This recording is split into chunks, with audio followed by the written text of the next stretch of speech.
Welcome back to my channel. I'm Katie from Little House Learning Co. and today I want to talk about choosing beautiful books. Maybe you have heard the term twaddle or living book and are kind of confused about what these mean and are maybe stressed about how to avoid twaddle and how to make sure all the books that you read are living books. I want to just kind of deconstruct these terms and talk with you about the rules of thumb that I use when choosing beautiful books for my children so that you can use your library and the books on your shelf to really give your children the most rich and beautiful education out there. So I grew up with this concept that all reading is reading. My school system had lots of incentives to get children to read more, and that could include literally anything because it's all reading. I took like this to water. I tracked every single page that I read, I logged it all, I made sure I was gonna get that personal pan pizza. Was I left with a love for reading? No. Was I left with a greater understanding of cultures or people or time periods other than mine, or heroes to look up to, or more knowledge?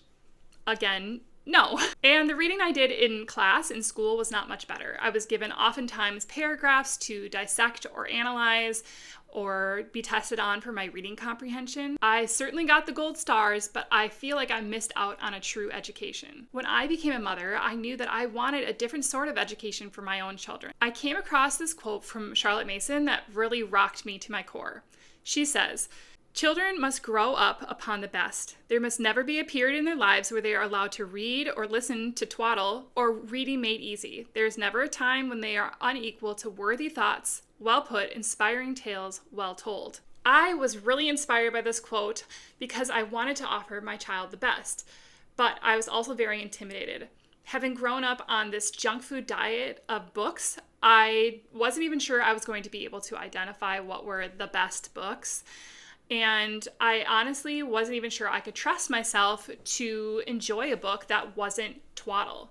And I was also really intimidated by the term twaddle. Like, what does that even mean? Charlotte Mason defines twaddle essentially as books that talk down to the child, that insult their intelligence and their ability to understand, that dilute or water down information or present it in a very stale way. It is this weak and tedious reading that uses every tactic to try to keep your child entertained.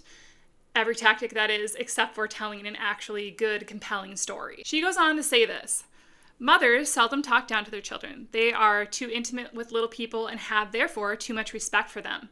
But professional teachers, whether the writers of books or the givers of lessons, are too apt to present a single grain of pure knowledge in a whole gallon of talk, imposing upon the child the labor of discerning the grain and extracting it from the worthless flood."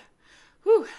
When you start to look for it, I know that you're going to see these books that talk down to the child, water down the information, that very much discount their ability to understand and show kind of a lack of respect for children. Don't get too hung up on this concept of twaddle. I think it's important to understand, but we don't need to stress about it as much as people do.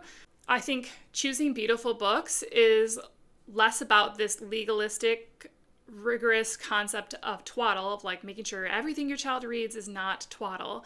And it's more about understanding the fact that children are equal and worthy to inspirational thoughts and tales. Giving our children the best is not about giving them only classic books or only books that come from a certain worldview. It is about honoring the child as a whole person, not giving them junk to read that really insults their intelligence and ability to learn. With this premise in mind, then it is easy to identify books that are written by an adult that really lift up the child, see them as a whole person. Charlotte Mason has a term for this. She calls them living books, which you've heard me reference in this video, and I'm sure you've seen around the internet because it is everywhere. I like to say that living books are books with a heartbeat. They are books that move you, that make the subject really come alive, that inspire you or invigorate you, and just kind of feed the heart and the interest of the reader. When I was first beginning to familiarize myself with the concept of a living book, what I did was I found living book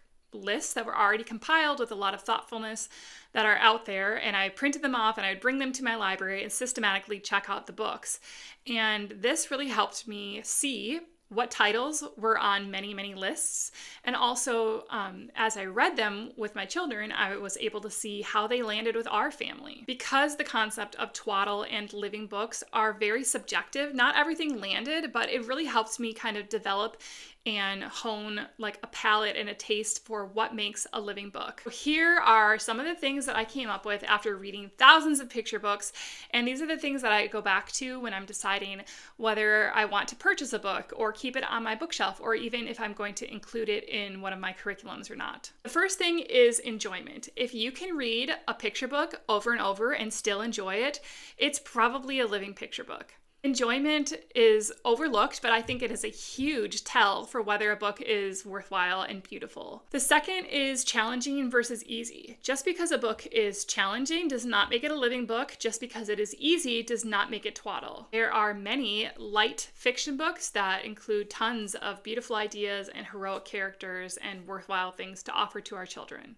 Third thing I see a lot of people getting caught in is the old versus new. Just because something is vintage does not mean that it is a living book, and just because it is new does not mean that it is a twaddle book. Some of our very favorite living books have been published within like the last 10 years.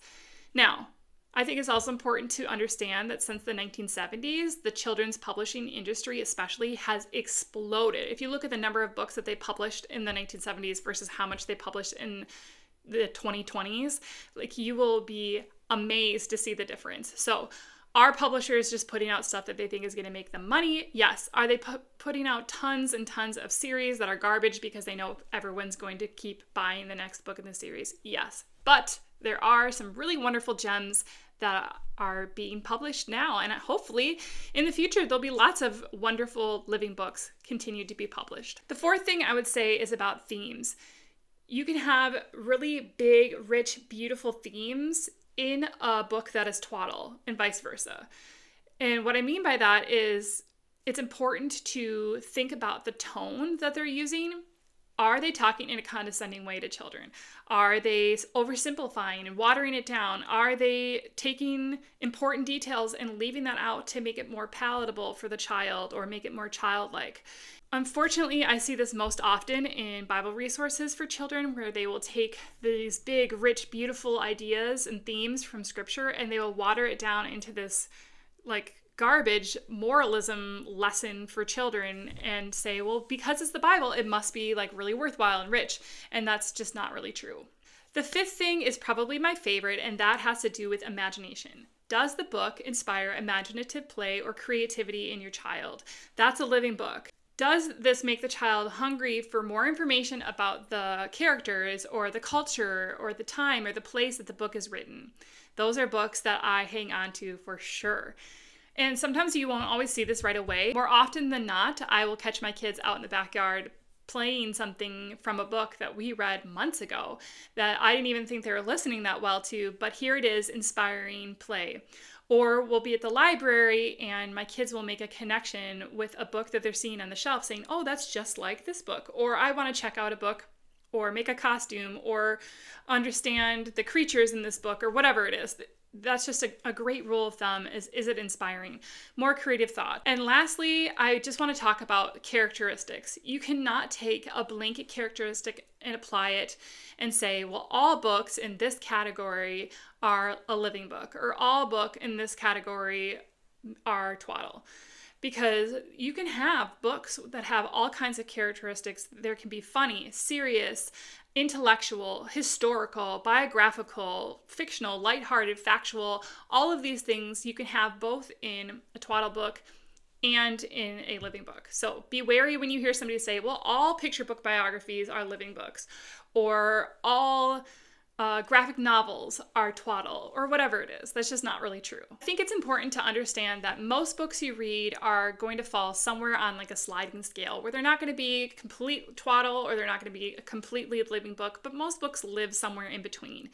As you're searching for rich, beautiful books, you're probably going to read a lot of twaddle books, and you might even enjoy a lot of twaddle books, and that's just fine. You will likely have a child who hates a living picture book that you love, or who loves a book that you absolutely detest. But that's really the beauty of it. So keep reading. You will find those beautiful books, those gems in the haystack.